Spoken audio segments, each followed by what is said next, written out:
usa na se Jeannette Bahavu Kami muri filime yitwa Impanga series mukurikirana iciye ku Mpanga TV, ndetse n'umusore witwa Ndayirukiye Fleury, umurundi uba mu gihugu cy'u Rwanda ndetse ukorera mu gihugu cy'u Rwanda ibikorwa bijyanye na production za video films n'ibindi bintu bitandukanye akora mu cyiciro cy'ubuhanzi nyarwanda, ariko cyane cyane mu mashusho.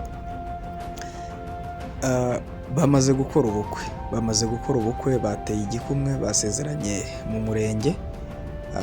Iyi niyo nkuru tugiye kugarukaho, ni inkuru tugiye kugarukaho isa nk'iri kuvugisha abantu benshi, kandi birumvikana koko ni abastar babiri, umwe usa nkaho azwi cyane, undi bamwe batari bamuzi, ariko mu by'ukuri afite ibikorwa byinshi byakagombye gutuma amenyekana, ariko bijyanye n'akazi akora ko kuguma inyuma ya kamera. We ntabwo ajya imbere ya kamera, bigatuma asa nkaho we atamenyekana ngo umustar ku rwego Kami wo mu Mpanga cyangwa se DIANE wo muri MAID ari we usa na se Bahavu Jeannette Bahafrika ariho. Ubwo iyi nkuru tugiye kuyigaruka ku buryo burambuye. Turabasuhuje cyane rero, kandi tubahaye ikaze kuri Trust TV Rwanda. Ngira ngo uyu munsi murumva ko ndi kuvuga ngenda gake kugira ngo hataza kugira ikibacika na kimwe. Iyi ni ya gahunda yitwa Barabikoze, ni ikiganiro Barabikoze tubagezaho ibyegeranyo bitandukanye. Ngira ngo uyu munsi murabyumva ko mudu najemo ndetse n'injyana najemo iri buze kubitandukanye gato niyo mumenyereyemo bya byegeranyo byacu. No kugira ngo iyi nkuru tuyibavire muzingo tuyisesengure neza. Ni ikiganiro Barabikoze, ni icyegeranyo kibagezaho ibintu byinshi bitandukanye, cyane cyane twibanda ku bantu b'abastar, ibintu bagiye bakora bikomeye, ndetse n'ibyo bakoze bisa nk'ibifitiye sosiyete muri rusange akamaro, cyangwa se aho baba barakoze ibintu bigawa, cyangwa se bagakora ibyo batakagombye gukora, ukibaza ngo uyu munsi bari gukora iki, bari hehe, ese ibyo babikoze ryari? Ni ubuzima tubagezaho bwa buri munsi, umunsi ku munsi. Ibyegeranyo bibafasha cyane ku bijyanye n'abantu bafite inzozi, abakeneye gukabya inzozi runaka zo kuba abantu bakomeye, aho ushobora kuvuga uti ndashaka kuzaba uyu n'uyu, ndashaka kuzakora iki n'iki, ariko ukibaza ngo urigira kuri bande, urahera kuki, bo bahereye kuki bajya gukora ibyo bakoze. Ukumva ese niba ari ibintu bikomeye, wowe uyu munsi ukumva ntabwo ukomeye, uroroheje, ariko igihe kiragera ukabikora. Twagiye Bahavu usa na se Jeannette, bwa mbere na mbere ajya kumenyekana yahereye, benshi bazi ko yahereye mu ndirimbo ya Soshomura, umuhanzi Soshomura w'umunyarwanda uririmba indirimbo abantu bakunda cyane. Yagaragaye mu ndirimbo yitwa Ku Ndunduro, kugeza ku ndunduro. Indirimbo yitwa Ku Ndunduro, ariko baje banayita kugeza ku ndunduro. Usa na se Bahavu Jeannette yayigaragayemo nk'umwactrice, yayikinnyemo, ariko mbere y'uko akina muri iyo ndirimbo mu mwaka wa 2015, uyu Jeannette nibwo asa nk'uwinjiye muri sinema. Hari filimi yahereyeho, ni filimi yahuje abarundi n'abanyarwanda, ari nayo filimi yahuriyemo n'umusore witwa Ndayirukiye Fleury, kugira ngo tubahe inkuru ya nyayo itangira idahereyemo hagati. Filimi yitwa Ca Inkoni Zamba. Iyi filimi yitwa Ca Inkoni Zamba ni filimi yakozwe ku bufatanye bw'abafilmmakers bo mu gihugu cy'u Burundi ndetse n'abo mu Rwanda, ariko ikorerwa ku butaka bw'u Rwanda. Ndetse iyi filimi yagiye ica uduhigo dutandukanye, aho nko mu mwaka wa 2017 yatwaye ibikombe 3 muri Rwanda Movie Awards. Cyahoze ari Rwanda Movie Awards, ariko ubu ngubu ni Rwanda International Movie Awards, hiyongereyeho iryo jambo international kuko urwego rwaryo rwarahindutse. biba international mu gihe icyo gihe byari lokale. Icyo gihe filime ica inkoni zamba yatwaye ibikombe bitatu, harimo igikombe cya Best Actor of the Year. Icyo gihe igikombe cyatwawe na Irunga Lonje, umusaza muzi w'imvi mu bwanwa n'uruhara, ku mutwe rwose hariho umusatsi nawo w'imvi. Benshi muri iyi minsi bamuzi muri filimi bamenya series yitwa Tuko Wote. Hanyuma itwara kandi igikombe cya Best Director w'umwaka, nawe yavuye muri iyi filimi. Director w'iyi filimi yari umurundi witwa Kwizera Ibrahim, niwe wayidirectinze. Ngira ngo rero ababonye Ndayirukiye Freddy bwa mbere bamubonye kuri stage 2017 agiye gufata igikombe cya director, kuko hari uburyo basa nkaho bisobanuye neza cyangwa se bisa nkaho bibeshyeho. Aragenda afata igikombe, arangije aravuga ati ndabashimira ko mumpaye iki gikombe, ariko iki gikombe mu by'ukuri ntabwo ari icyanjye, ntabwo ari director w'iyi filimi. Director w'iyi filimi ni Kwizera Ibrahim, ariko ubwo kuri certificate bari banditseho Ndayirukiye Freddy, ariko we yari director of photography w'iyi filimi yitwa Ca Inkoni Zamba. Freddy niwe wakameye iyi filimi aranayeditinga Ca Inkoni Zamba. Iyi filimi rero itwara n'igikombe cya Best Feature Film of the Year, filimi y'umwaka, filimi ndende y'umwaka w'ibihumbi 2017. Hanyuma iyi filimi rero Ndayirukiye Freddy, nk'uko twari tubivuze, uyu mugabo wa Jeannette Bahavu usa na se bahuriye muri iyi filimi. Iyi filimi Jeannette yayikinnyemo, ariko akinamo ibintu bike, asa nkaho ariyo yaheremo. Yakinnyemo scene imwe, ndumva ni scene imwe yakinnyemo. Ahurira na Freddy rero barashimana. Ndumva hari Ndayirukiye naha urugendo rwabo rwatangiriye rwo guteretana no gukundana no kwiyumvanamo. Barashimana bombi, binjira mu rukundo. Freddy akomeza akazi kamwe yakoraga ko kukamera, gufata amashusho ya filme ndetse no kuzeditinga. Hanyuma usa na se Jeannette we, nyuma y'uko agaragaye muri iyi filimi Ca Inkoni Zamba, ariyo ya mbere yagaragayemo ataratangira gukina filimi, niyo filimi nibwo bwa mbere yari agiye kuri kamera. Hanyuma akurikizaho kujya gukina mu ndirimbo ya Soshomura yitwa Kugeza ku Ndunduro, cyangwa se ku Ndunduro nk'uko abantu babivuga. Nyuma yaho yahise ajya muri City MAID. City MAID niho yahise yinjira, aho yamenyekanye cyane nka DIANE. Akina muri iyi filimi, ubwo urukundo rwe na Ndayirukiye Freddy narwo rurakomeza. Freddy wanamufashije ibintu byinshi cyane, wanamufashije mu rugendo rwe rwo kwinjira muri sinema nyarwanda, akanayishyira ku rundi rwego. Freddy nawe akomeza akazi ke ka video production. Hanyuma ngira ngo uyu Ndayirukiye Freddy mu gihe Jeannette yakinaga muri City MAID, Freddy nawe yari ari gukora byinshi bijyanye n'amafilimi. Kuva icyo gihe urebye nta mafilimi menshi yongeye gukora. Yatangiye kujya rero mu bintu byo gukora ubukwe, gukamera no kweditinga ubukwe, ndetse no gufata amafoto birumvikana. Hanyuma hakurikizaho kandi uko yabikoraga ni nako yakoraga amavideo y'indirimbo. Tubabwire ko uyu Ndayirukiye Freddy hari indirimbo nyinshi zitandukanye yagiye akorera amavideo, harimo n'izo yagize uruhare mu gushutinga, mu gufata amashusho yazo, ariko ntiyazeditinga. Ndetse twababwira hari indirimbo zitandukanye za Byose yafatiye amashusho. Indirimbo yitwa Too Much yahuje abasitari batandukanye, harimo Jay Polly, Marina, Karfane n'abandi benshi batandukanye. Iyi nayo yayigizeho uruhare. Hanyuma kandi hari uruhare yagizeho wenda abantu batamenye. Hanyuma kandi indirimbo zitandukanye zindi yagiye akora, harimo ama gospel songs, indirimbo za Aline Kabaganza yakozeho, ndetse Frere yakoze video zitandukanye mu bitaramo by'umuhanzi witwa Israel Mbonyi, amukorera video, indirimbo ze zitandukanye nyinshi niwe wakoze video zazo.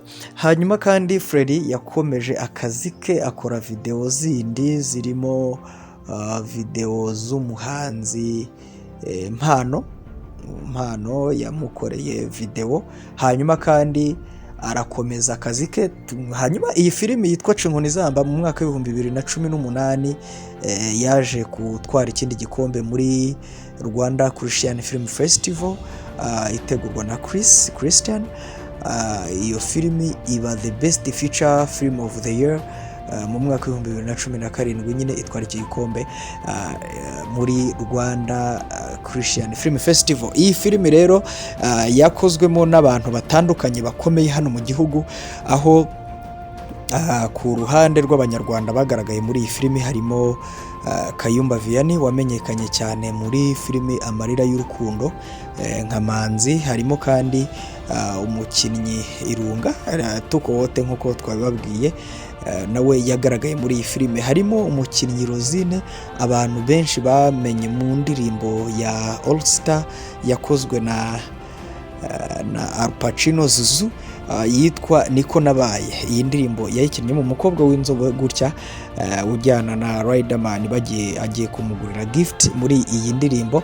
Iyi filimi yayikinnyemo. Hanyuma kandi iyi filimi yakinwemo n'umugabo witwa Karinda Izayi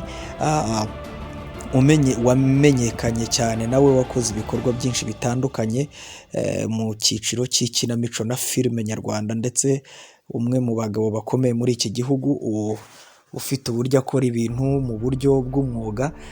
Ngira ngo muri iyi filimi rero tunababwira ko uburyo yakozwe, igitekerezo cyaje kizanywe n'uyu Ndayirukiye Frere ahura na Karinda barafatanya, baba producers b'iyi filime, nibo twavuga ba nyirayo bagize igitekerezo bagishyira hamwe. Karinda arandika, hanyuma Frere barafatanya bashaka amafaranga, bashaka n'abakinnyi. Ndayirukiye Frere agira uruhare mu gushaka abantu b'abakinnyi n'abandi bafasha muri tekinike bo ku gihande cyangwa se ku ruhande rw'igihugu cy'u Burundi. Hanyuma Karinda nawe agira uruhare mu gushaka abakinnyi ndetse n'abatekinisiye bafatanya iyi filime ku ruhande rw'u Rwanda. Hanyuma production yayo ijya mu maboko ya Ndayirukiye Frere na Karinda Izayi ndetse na Mama Leya uzwi nka Nyirabagesera Leya, nawe uri gukina amafilime menshi atandukanye harimo Inzozi n'izindi. ni filime yayikinnyemo. Hanyuma kandi abandi bayigaragayemo ku ruhande rw'u Rwanda ni abafashaga muri tekinike n'izindi gahunda ni Mama Leya birumvikana, Nyirabagesera Leya, Karinda, Nyirabagane Drosera Rangwida uzwi nka Rangwida, yanakinnye mu Kirundi mu rurimi, avuga ururimi rw'Ikirundi kandi we ari umunyarwanda. Hanyuma ku ruhande rw'u Burundi harimo Gizavier wari ukoraga kuri nka assistant director, hakazamo Chanel wakoraga kuri sound, hakazamo Yannick wakoraga kuri light, hakazamo kandi Kwizera Ibrahim wari director, hakazamo Ahishakiye Deborah wari main actress ukina ari Munezero, hakazamo kandi Christabella nawe wari uri muri iyi filime ari no muri production. Iyi filime ngira ngo yakozwe ku bufatanye butandukanye kugira ngo igende neza inakomere, ikorwa ku ruhande rw'abo bantu bose bafatanyije. Inyuma iza gufatwa mu nshingano na company y'umugabo witwa Ndayirukiye Frere nyine, uyu mugabo wa Jeannette Usanase Bahavu. Filime yitwa Focus Company, mumbabarire company yitwa Focus Films Production, ndetse ifatanyije na Talents Care Performing Arts Media and Films Limited. Yuyu mugabo Karinda Izayi, ngira ngo iyo company ikora na filime zitandukanye. Yakoze Gitera filime, filime yabayemo n'umukinnyi w'umwaka w'2020, kandi ubu iyo company ikaba iri gukora filime yitwa iri gukora filime yitwa ubwo nari mvuze Cinkoni Zamba, of course barayikoze irarangira. Uyu munsi bakaba bari gukora filime yitwa Igihirahiro series. Hanyuma iyi company yitwa Focus Films Production ya Ndayirukiye Freddy. Nyuma rero igihe bari muri ibi byose akazi gakomeza, ngira ngo mu abastari bo mu Rwanda murabizi, si n'abastari bo mu Rwanda gusa ni ku isi hose uko bigenda, uko bavugwaho inkuru nyinshi zitandukanye. Usa na Sebahavu Jeannette yigeze kuvugwa mu rukundo n'umuhanzi Ivry, ndetse birasakuza ariko ntibaza gutindana mu rukundo bavuzweho. Niba Jeannette koko yarakundanye na Ivry, byaravuzwe. Jeannette akajya agira urya ntagire icyo abivugaho, Ndayirukiye Freddy wamubaza ntagire icyo abivugaho, ariko kuko icyo gihe Ivry yasaga nkaho ari umuntu uzwi cyane, urebwa wumvwa kurusha Ndayirukiye Freddy. Icyo gihe ahubwo Ndayirukiye Freddy nibwo yaje gusa nk'ujya hanze cyangwa se nk'uwo basa nk'abamenya bitewe n'umubano yavugwagaho na Jeannette Bahavu, ndetse bivugwa ko Jeannette yamutaye akajya kwa Ivry.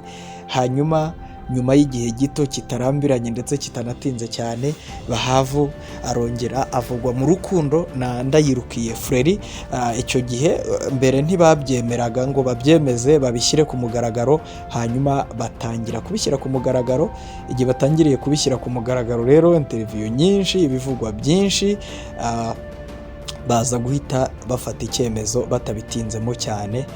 Nyuma y'uko bigiye hanze, babishyira hanze ku mugaragaro, hanyuma ari nabwo bahise bafatanya rero batangira gukora filime yitwa Impanga ifite abakunzi benshi cyane. Impanga ikurikiranwa cyane haba mu Rwanda no hanze, aho uyu Usa na Sebahavu akina muri iyi filime yitwa Kami, ndetse afite n'impanga ye, impanga basa cyane, ariko bizwi neza ko n'ubundi umuntu ukina iriya filimi, umuntu ukina ari impanga ya Kami n'ubundi ari Jeannette Bahavu.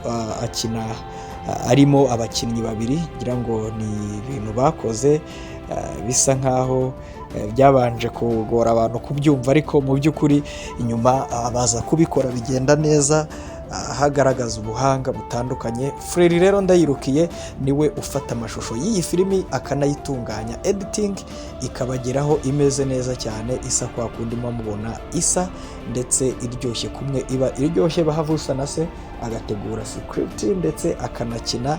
Ngayo nguko bakoze ubukwe, bateye igikumwe mu murenge, abantu benshi batari bamuzi, batari bazi uyu Ndayirukiye Freddy.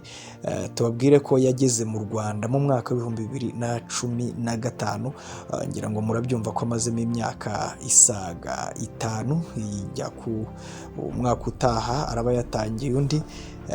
Hanyuma kuva icyo gihe rero no mu Burundi hari ibikorwa bitandukanye bya filime yakoreyeyo, ariko ubwo birumvikana aho yashinze mizi cyangwa se aho yakoze byinshi bikomeye bitandukanye, abantu bamuziho, bamutekerezaho, bamubonamo, ni hano mu Rwanda. Igihugu cy'u Rwanda yagiriyemo n'umugisha rero, akaba abashije kubonamo umugore, umutambukanyi nk'uko bivugwa mu gihugu cy'u Burundi, igihugu cy'abaturanyi. Ndayirukiye Freddy, umusore witonda rwose, ureba ku isura gutya ukabona ameze nk'uwitonda, uretse ko ari nako kuri aritonda, ariko kandi akanaba umukozi. Ngaho rero uko urugendo rwabo rwagenze, aba bantu bamaranye imyaka 5, ntabwo ari igihe gito, ntabwo ari igihe gito pe, si gito namba. Banyuze muri byinshi bitandukanye. Ndayirukiye Freddy avugwa mu rukundo n'abakobwa batandukanye batari Usa na se, Jeannette Bahavu, nyuma y'uko Bahavu nawe yavugwaga kuri Ivry, ariko nyuma amaherezo y'inzira abaye mu nzu, urukundo rurigaragaje, ruratsinze. Ubwo bimwe bya ya ndirimbo bati baririmbye bavuga bati kunesha n'ukwayo, niba ari ukwanyu niba ari iki, urukundo ruratsinze. tubahaye impundu. Nta mugabo utanga impundu, ariko ubwo bo baba baririmba bavuga bati tubahaye impundu. Ariko ntabwo twabura kubifuriza urugo ruhire, ntabwo twabura kubifuriza ahazaza heza, ntabwo twabura kubifuriza ubufatanye. Tubabwira rero bakunzi bacu dukurikirana muri mu gihugu cy'u Rwanda, bari hanze y'u Rwanda, hano kuri Trust TV Rwanda, tubasaba ko mukora subscribe kugira ngo inkuru tubategurira ibyegeranyo filme documentaire tubategurira zijye zita zibageraho ako kanya. Ndetse tubabwire ko hari byinshi tubagezaho usibye iki kiganiro barabikoze. Tubagezaho ibyegeranyo, inzira ndende abantu bagiye banyuramo kugira ngo bagere aho bageze uyu munsi, bakora ibyo bakora, amakuru y'abastar atandukanye tubagezaho, baba muri showbiz nyarwanda, muri entertainment, tugenda tubagezaho. Tubasabe inkunga yo gukora subscribe gusa, hanyuma ukore na share. Urajya aho hantu h'umutuku ukoreho, haze akantu kameze nk'akazogera nako ugakandeho, nubona haje utuntu tumeze nk'amababa uraba wabikoze. Tubabwire ko aho uri hose ufite inzozi runaka zo kugera ku kintu runaka, zo gukora ikintu runaka, ukabona biragukomereye, ukabona birakugoye, ukabona birasa nk'ibyoroshye, wikwiheba. Abandi barabikoze, nawe wabikora. Babikoze bahereye kuri zeru, babikoze bahereye ku busa, babikoze bahereye ku babafashije, babikoze bahereye ku babyeyi babo babashyigikiye, babikoze bahereye ku bavandimwe babo babashyigikiye, cyangwa se babikoze bahereye ku babateye ingabo mu bitugu, inspirinze, abagize bate. Byinshi mu byo bagiye bageraho ntabwo byaje ngo byikubitaho bibagweho gutyo babikore. Byose byavuye mu kureba imbere, mu kugira focus, mu kugira intego, mu kugira intumbero, mu kudatesuka, mu kudatejuka, cyangwa kudateshuka, ndumva ari uko bivugwa neza. Ni ukudateshukwa ku cyerekezo n'injyana n'intego bihaye, nyuma babigeraho. Aba nabo babigezeho, nawe wabigeraho. Babigezeho, barabikora, birakunda, mu bijyanye na filime, mu bijyanye n'impano yabo. Uyu munsi baranabikoze, babaye umugore n'umugabo. Nawe rero wabikora aho uri hose ufite inzozi runaka. Icyo usabwa ni ugukora cyane, ukagira intumbero, ntuteshuke, ukagira focus. Cya kintu wifuza kugeraho, igihe kizagera ukigereho kandi ugikore neza. Bahavusa na se abigezeho, usibye iyo filime yakinnye no muri Gitera, ari Denise yakinnye. Ntabwo yigeze uyu munsi uko angana, uko ari munini muri industry, ntabwo byasabye ko akora mu mafilime menshi. Niyo filime Inkoni Zambaye yakinnyemo, ajya mu ndirimbo kugeza ku ndunduro, ahita ajya muri Stimade, zimaze kuba filime 2 gusa. Akina muri Gitera, ziba filime 3. Uyu munsi akina mu Mpanga, filime ya 4. Ngira ngo uko mubyumva, hari umuntu ushobora kuba amaze gukina muri filime zigera mu 10 atarafatisha ngo agere ku rwego yumva ashaka. Hari ubona filime cyangwa se ikindi kintu yifuza gukora akabibona nk'inzozi. Igihe kizagera nawe ubigereho, ubikore, bikunde. Wicika intege, gumana natwe, jya ukurikira gahunda zacu hano kuri Trust TV Rwanda. Ndetse ushaka kuduha ibitekerezo wakwandika muri komenti, cyangwa se waba unafite impano yo gukina filime, waba ufite impano yo gukina ikinamico, wabuze aho unyura kugira ngo ugere ku ntego zawe, watugisha inama ukatwandikira, tukakubwira uko wabigenza. Hanyuma tubasaba rero aho muri mwese tuti mukomeze mugire ibihe byiza, tubifurize, ndetse tubabwire tuti mwifuriza aba bantu rwose urugo ruhire, ndetse mubashyigikire, mubatere inkunga aho bishoboka hose. Ni icyemezo cya kigabo bafashe, mubashyigikiye, mubabe inyuma. Kandi tubabwira tuti Jeannette usa na se na Ndayirukiye frère, muzagira urugo ruhire, muzahahe muronke, muzagire amata ku ruhimbi, muzahoze amata ku ruhimbi nyine. Murakoze cyane, mugire ibihe byiza. Turabashimiye abakunzi ba Trust TV Rwanda. Indi gahunda ya barabikoze naho ubutaha. Bye bye, muhahe muronke. Imana ibahwe umugisha mwinshi cyane utagabanyije. kandi mukomeze mukore mutere imbere, tubifuriza gukura mugasumba uko musanzwe. Naho utaha, bye bye.